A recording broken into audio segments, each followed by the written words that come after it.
वाइफलाइक नाम की एक कंपनी को दिखाया जाता है जो एंड्रॉइड वाइफ बनाती थी। और ये एंड्रॉइड वाइफ जो भी खरीदता तो ये एंड्रॉइड वाइफ उसकी पसंद के मुताबिक सारे काम करती, जैसे कि खाना बनाना और उसकी शारीरिक जरूरतों को पूरा करना। इस एंड्रॉइड वाइफ को जिस तरह से प्रोग्राम किया जाता वो ठीक उसी तरह से काम करने लगती। ये एंड्रॉइड वाइफ्स एकदम रियलिस्टिक लगती थी। अगर कोई उनमें अपनी मरी हुई पत्नी की मेमोरीज डाल दे तो वो ठीक उसकी वाइफ की तरह ही बिहेव करती, जिसकी वजह से हजारों लोग इन एंड्रॉइड वाइफ्स का यूज कर रहे थे। इन एंड्रॉइड्स का बिहेवियर इतना ज्यादा इंसानों जैसा था कि कुछ ऑर्गेनाइजेशंस का मानना था कि इन एंड्रॉइड्स को भी इंसानों जैसा अधिकार मिलना चाहिए। वहीं कुछ ऐसी ऑर्गेनाइजेशंस भी थी जो इन एंड्रॉइड्स को किडनैप करके इनको आजाद कर दिया करती थी। उन्हीं में से एक का नाम स्केयर ऑर्गेनाइजेशन था। इसलिए वाइफलाइक कंपनी ने कुछ रिकवरी एजेंट्स हायर कर रखे थे जिनका काम उन्हें वापस लाना होता था। विलियम भी ऐसा ही एक एजेंट था जिसने बहुत सारे एंड्रॉइड्स को वापस लाने में कामयाबी हासिल की थी। उसके काम से खुश होकर वाइफलाइक कंपनी का सीईओ मैरियन उसे कहता है कि उसे उसकी पत्नी की चिंता नहीं करनी चाहिए, क्योंकि कंपनी ने उसके लिए उसकी मरी हुई पत्नी की मेमोरीज के साथ एक नई एंड्रॉइड वाइफ बनाई है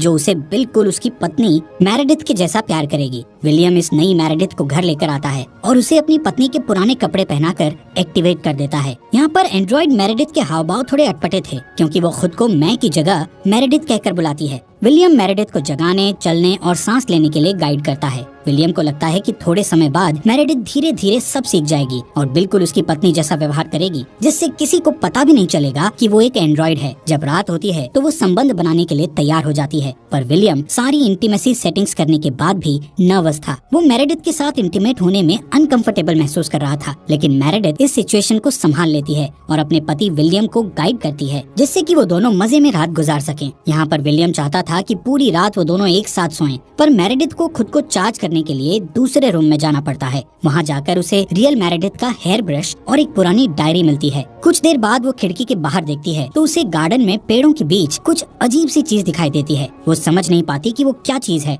लेकिन वो उस पर ज्यादा ध्यान नहीं देती। अगले दिन सुबह जब वो विलियम के लिए नाश्ता बना रही होती है तो टीवी पर न्यूज चल रही थी जिसमें कुछ लोग प्रोटेस्ट कर रहे थे। ये देखकर मेरेडिथ विलियम से पूछती है कि वो क्या काम करता है। विलियम उसे बताता है कि वो एक एजेंट है जो लोगों की सुरक्षा के लिए काम करता है। इसके बाद विलियम ऑफिस चला जाता है। वहीं घर में मेरेडिथ पुराने कपड़ों और मेकअप के सामान को खुद पर ट्राई करके देखती है। उधर कंपनी में विलियम अपने पार्टनर जैक के साथ हाल ही में हुए एंड्रॉइड्स किडनैपिंग के बारे में बात कर रहा था। यहाँ पर वो देखता है कि स्केयर ऑर्गेनाइजेशंस के लीडर रिंग मास्टर की कोई अपडेट सामने आई है या नहीं। काफी छानबीन के बाद वो उस जगह का पता लगाने में कामयाब हो जाते हैं जहाँ एंड्रॉइड्स को किडनैप करके रखा जा रहा था। यहाँ पर विलियम को टास्क मिलता है कि वो उस जगह पर जाकर उन एंड्रॉइड्स को वापस कंपनी में लेकर आए। जब वो वहाँ पहुँचता है तो देखता है कि एक एंड्रॉइड वहाँ से भाग रही है जिसके गले में शॉक कॉलर लगा हुआ है। विलियम उस एंड्रॉइड को शॉक देकर उसे पकड़ लेता है और उसके गले से शॉक कॉलर को निकालकर उससे पूछता है कि इस घर में और कितने लोग हैं। इसके बाद वो घर के अंदर घुसता है और पहले ही रूम में उसे एक क्रिमिनल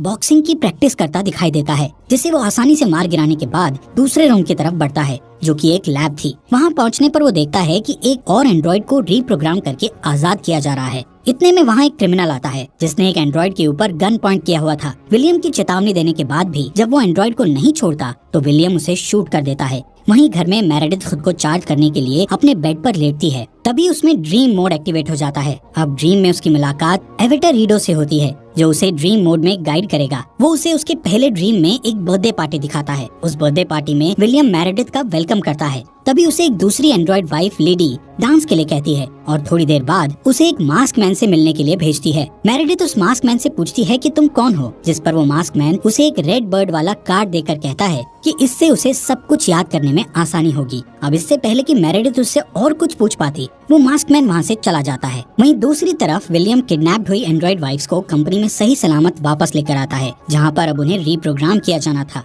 कंपनी के वेटिंग रूम में ऑली और लेडी नाम की एंड्रॉइड वाइफ्स उसे उंगलियों के इशारे करके चिढ़ाती है। विलियम को यहाँ पता चलता है कि ऑली और लेडी अपना काम ठीक से नहीं कर रही हैं और वो अपने हस्बैंड्स के खिलाफ जाकर कदम उठा रही हैं, जिस वजह से उन्हें बार बार रीसेट करने के लिए लाया जा रहा है। अगली सुबह मेरेडिथ ईडो से उस मास्क मैन के बारे में पूछती है और वो ईडो से अपनी सभी पुरानी हॉबीज की लिस्ट बनाकर देने को कहती है।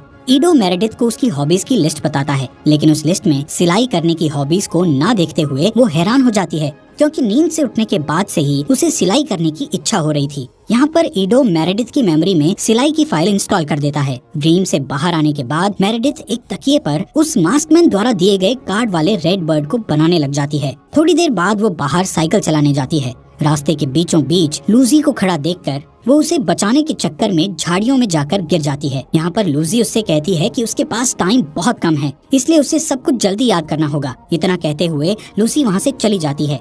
जब मेरेडिथ घर वापस आती है तो वो विलियम को ये सब बताती है। विलियम उसके कपड़ों से डस्ट साफ करते हुए कहता है कि उसे लूसी की बातों पर ध्यान नहीं देना चाहिए, क्योंकि कुछ औरतें एंड्रॉइड से इसलिए नफरत करती हैं क्योंकि उन्हें लगता है कि वो उनसे उनके पतियों को छीन लेती हैं। कुछ समय बाद मेरेडिथ उस लेक को देखने जाती है जो विलियम की असली वाइफ की फेवरेट जगह थी। वहाँ पर खुशगवार यादों को देखकर वो पहली बार खुद को मेरेडिथ की जगह मैं कहती है। इसका मतलब ये था कि वो खुद को समझने लगी थी। मेरेडिथ अपने हाथों से बनाया हुआ वो तकिया विलियम को दिखाती है। विलियम कहता है कि ये तुमने बहुत अच्छा बनाया है, लेकिन उसके हाव भाव से लग रहा था कि वो झूठ बोल रहा था। विलियम उसे याद दिलाता है कि एक दोपहर जब वो पार्क में मिले थे तो मेरेडिथ बेंच पर बैठी एक किताब पढ़ रही थी। तभी मेरेडिथ अपनी मेमोरी में उस बेंच वाली घटना को देखती है, पर उसकी ओर बढ़ने वाले आदमी का चेहरा उसे दिखाई नहीं देता। थोड़ी देर बाद जब वो चार्जिंग रूम में अकेली होती है तो वहाँ पर वो रियल मेरेडिथ की पुरानी डायरी पढ़ने लगती है। उस डायरी में हर पन्ना अपने प्यार को पाने की खुशियों से भरा पड़ा था, जिसे पढ़कर वो इमोशनल हो जाती है। यहाँ पर मेरेडिथ विलियम की रियल वाइफ मेरेडिथ के बारे में और ज्यादा जानने के लिए चार्जिंग बेड पर लेटकर सेल्फ एक्सप्लोरेशन मोड एक्टिवेट करती है, लेकिन वो ऑन नहीं हो पाता।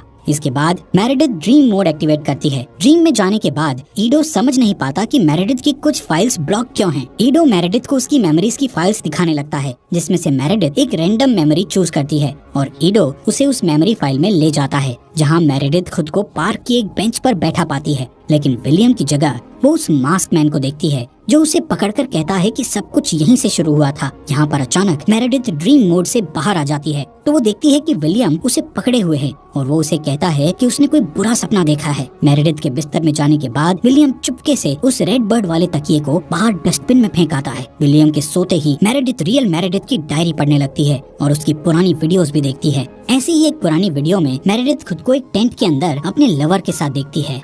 अगले दिन विलियम को एक और टास्क मिलता है जिसमें उसे एक किडनैप्ड एंड्रॉइड को वापस लेकर आना था। विलियम तुरंत उस बिल्डिंग में जाता है और वो किडनैप्ड एंड्रॉइड वहाँ पर सेक्रेटरी का काम कर रही होती है। उस एंड्रॉइड ने इंसानों की जिंदगी जीने के लिए अपना नाम और चेहरा थोड़ा बदल लिया था। विलियम के पूछने पर वो कहती है कि उसे किसी ने नहीं चुराया और वो अपनी मर्जी से कंपनी से भागी थी। विलियम उसकी बात पर यकीन नहीं करता। उसे लगता है कि उस एंड्रॉइड वाइफ को रीप्रोग्राम किया गया है। विलियम उसे अपने साथ चलने के लिए कहता है, लेकिन वो एंड्रॉइड उसे कहती है कि उसके साथ जाने की बजाय वो मरना पसंद करेगी और इतना कहते हुए खिड़की से बाहर कूदकर मर जाती है। वहीं घर पर मेरेडिथ देखती है कि लूसी चुपके से उसके घर में घुसकर बैठी हुई है। लूसी उसे खुद को मैं कहते हुए देखकर थोड़ा हैरान और खुश होती है। लूसी उसे कहती है कि मास्क मैन तुमसे पर्सनली मिलना चाहता है। लूसी मेरेडिथ को ये भी बताती है कि विलियम ने तुमसे स्केयर ऑर्गेनाइजेशंस के बारे में झूठ बोला है। यहाँ पर लूसी जानती थी कि मेरेडिथ उसकी सभी बातें रिकॉर्ड कर रही है, इसलिए वो विलियम के लिए एक मैसेज छोड़ती है। वो विलियम से कहती है कि कैनी तुमसे दोबारा मिलना चाहता है। इतना कहते हुए लूसी वहाँ से चली जाती है। उधर विलियम उस टूटे हुए एंड्रॉइड को कंपनी में वापस लेकर आता है, क्योंकि यही उसका काम था। विलियम ये सोचकर परेशान था कि इस एंड्रॉइड वाइफ ने आखिर सुसाइड क्यों किया। उसी समय टीवी पर एंड्रॉइड बच्चों के ऐड दिखाए जा रहे थे, जिनमें बताया जा रहा था कि ये एंड्रॉइड बच्चे कभी बड़े नहीं होंगे। ये देखकर विलियम का मूड और ज्यादा खराब हो जाता है, इसलिए वो तुरंत कंपनी के सीईओ मैरियन से मिलकर एंड्रॉइड्स के इस बिहेवियर के बारे में बात करता है कि आखिर इस एंड्रॉइड ने सुसाइड क्यों की। जिस पर मैरियन उसे ये कहकर समझाता है कि उसके रीप्रोग्रामिंग की वजह से ऐसा हुआ होगा, ये सिर्फ एक एक्सीडेंट है, इसलिए उसे परेशान होने की जरूरत नहीं है। दूसरी साइड मेरेडिथ घर पर रियल मेरेडिथ की पुरानी डायरी में से उसकी लव स्टोरी पढ़ रही होती है, जिसमें लिखा था कि वो अपने प्यार के साथ भाग जाना चाहती थी। कुछ टाइम बाद मेरेडिथ एक नए तकिए पर रेड बर्ड बनाने लगती है। जब विलियम घर आता है तो उसे ये देखकर बहुत चिढ़ मचती है कि मेरेडिथ फिर से उस रेड बर्ड को तकिए पर बना रही है। मेरेडिथ विलियम को लूसी के बारे में सब कुछ बताती है और उसे लूसी का मैसेज दिखाती है। लूसी के मैसेज को सुनकर विलियम बौखला जाता है और अपने पार्टनर जैक को मदद के लिए बुलाता है। वो जैक को बताता है कि मैंने मेरेडिथ को कैनी से बचाने की बहुत कोशिश की, पर उन्होंने मेरेडिथ की ड्रीम्स को हैक कर लिया है। जब भी मेरेडिथ ड्रीम मोड में जाती है तो वो मेरेडिथ से कनेक्ट कर लेते हैं। विलियम जैक से कहता है कि हमें कैनी की लोकेशन ट्रैक करने के लिए मेरेडिथ के सपनों में जाना पड़ेगा, जिसके लिए मुझे तुम्हारी कंप्यूटर नॉलेज की जरूरत पड़ेगी। विलियम जैक को ये भी बताता है कि मेरेडिथ अपने सपनों को रियल लाइफ में भी महसूस करती है और अगर उसे अपने सपने में चोट लग जाए तो रियल लाइफ में उसकी बॉडी को पेन होने लगता है। अब जैक और विलियम कैनी को ट्रैक करने के लिए मेरेडिथ को ड्रीम मोड में भेज देते हैं, जहाँ पर मेरेडिथ के सपने के लिए ईडो एक हैलोवीन का थीम चुनता है। जिसके बाद मेरेडिथ खुद को स्केलेटन की ड्रेस में एक भूतिया घर में पाती है जहाँ हर तरफ डरावनी चीजें थी। तभी वहाँ वो मास्क मैन उसकी ड्रीम में आ जाता है। बाहर विलियम और जैक भी मेरेडिथ के ड्रीम को कंप्यूटर स्क्रीन पर देख रहे थे। ड्रीम में वो मास्क मैन अपने चेहरे से मास्क हटाता है। विलियम और जैक देखते हैं कि ये मास्क मैन असल में कैनी ही है। कैनी मेरेडिथ को एक एड्रेस देकर उसे वहाँ मिलने के लिए बुलाता है। सपने से जगने के बाद मेरेडिथ विलियम से कैनी के बारे में पूछती है, लेकिन विलियम उसे कुछ भी नहीं बताता और वो कैनी को पकड़ने के लिए कैनी द्वारा बताए उस एड्रेस पर पहुँचता है, लेकिन वहाँ उसे मास्क पहने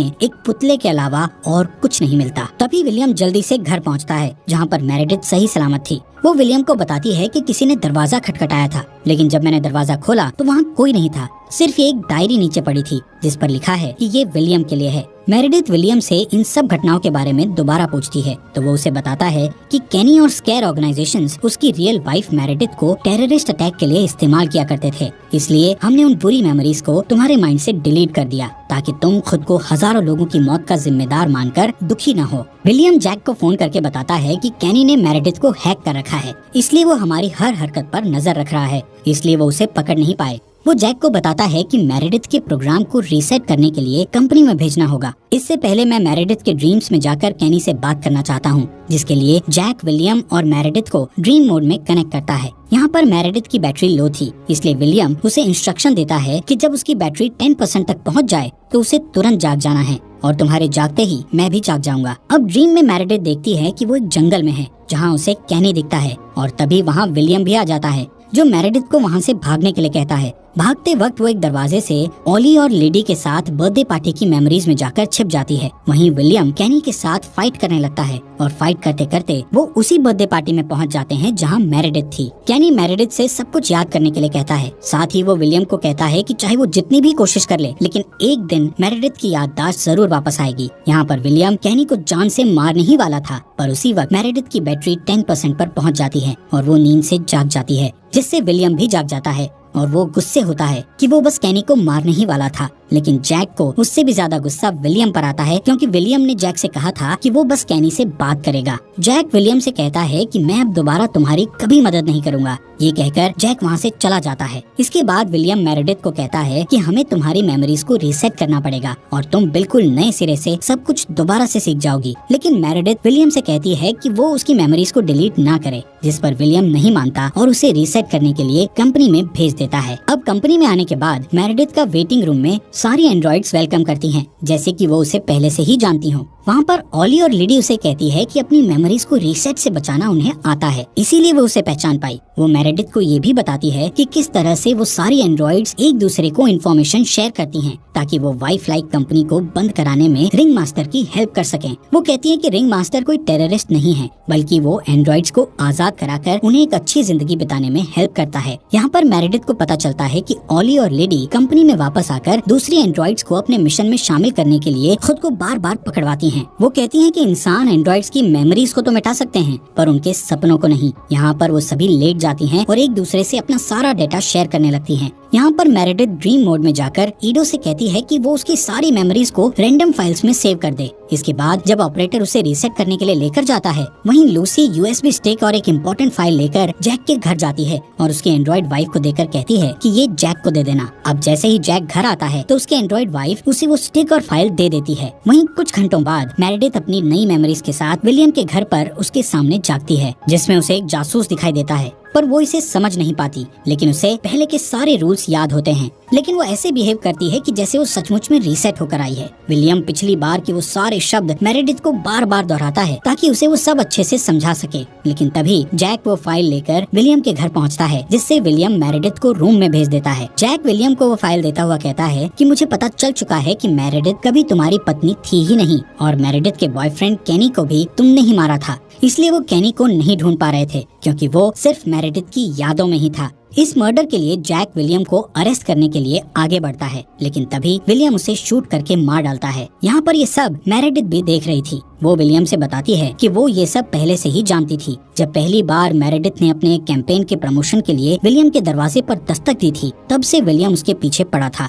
वो किसी भी तरीके से उसे हासिल करना चाहता था, इसलिए विलियम चोरी छिपे इन दोनों का पीछा किया कर रहा था। और एक दिन मौका देखकर उसने उन दोनों को अरेस्ट कर लिया और ये खबर फैला दी कि मेरेडिथ एक किडनैप्ड एंड्रॉइड है जिसे केनी ने कैद कर रखा है। विलियम ने मेरेडिथ के गले में एक शॉक कॉलर लगा दिया जिससे लोगों को उसकी बात पर यकीन हो जाए और इस तरह केनी को मारकर वो उसे अपने साथ ले आया। वो बताती है कि डायरी में लिखे वो प्यार भरे शब्द, बेंच वाली मेमोरीज और टेंट वाले वीडियोस, वो सब केनी और मेरेडिथ की यादें थी। मेरेडिथ को घर लाने के बाद विलियम उसे एक अच्छी पत्नी के रूप में पाना चाहता था, पर मेरेडिथ उससे नफरत करती थी और उसकी हर बात का विरोध करती थी। इससे चिढ़कर उसने एक दिन रेड बर्ड वाले तकिए से उसे मार डाला और उसकी उंगली में एक रिंग डाल दी जिससे कि लोग उसे उसकी वाइफ समझें। मेरेडिथ की मौत के बाद जब उसने मेरेडिथ का एंड्रॉइड बनवाया तो उसमें सिर्फ वही मेमोरीज डाली जो उसे पसंद थी। अब ये सारी बातें एंड्रॉइड मेरेडिथ से सुनकर विलियम बहुत डर जाता है और हैरान होता है कि उसे ये सब कैसे पता चला। विलियम मेरेडिथ को कहने लगता है कि मैंने तुम्हें एक अच्छी लाइफ देने की कोशिश की है जहाँ तुम न बीमार पड़ोगी और न ही बूढ़ी होगी और साथ में मेरा अनकंडीशनल प्यार भी तुम्हें मिलेगा। पर एंड्रॉइड मेरेडिथ पर इन सभी बातों का कोई असर नहीं होता क्योंकि वो रियल मेरेडिथ और उसके बॉयफ्रेंड केनी का बदला लेना चाहती थी। इसलिए वो अपनी सारी एनर्जी को फुल करके विलियम पर अटैक करती है और तब उसे बताती है कि असल में वही रिंग मास्टर है जिसने सारे एंड्रॉइड्स को आजाद कराने में हेल्प की थी। लूसी ही केनी का मास्क पहनकर उसकी मेमोरीज में आती थी जिससे कि वो उसकी मदद कर सके। मेरेडिथ का मिशन अपने काम के लिए सब कुछ रिकॉर्ड करना था। यहाँ पर मेरेडिथ विलियम के ऊपर जोर से बैठकर उसका पेनिस और उसके दोनों हाथ तोड़ देती है और अब विलियम, केनी और रियल मेरेडिथ को याद करते हुए रेड बर्थ वाले तकिए से विलियम का गला घोटकर उसे मार डालती है और वहाँ से जाते समय अपनी उंगली से रिंग उतारकर वहीं छोड़ देती है। इसके बाद मेरेडिथ अपनी बहन का स्केयर सीक्रेट हेडक्वार्टर ज्वाइन कर लेती है और अपने जैसे सभी आजाद एंड्रॉइड साथियों से प्रॉमिस करती है कि उन्हें फिर कभी रीसेट नहीं किया जाएगा। दूसरी साइड वाइफलाई कंपनी में मैरियन एक टीवी न्यूज में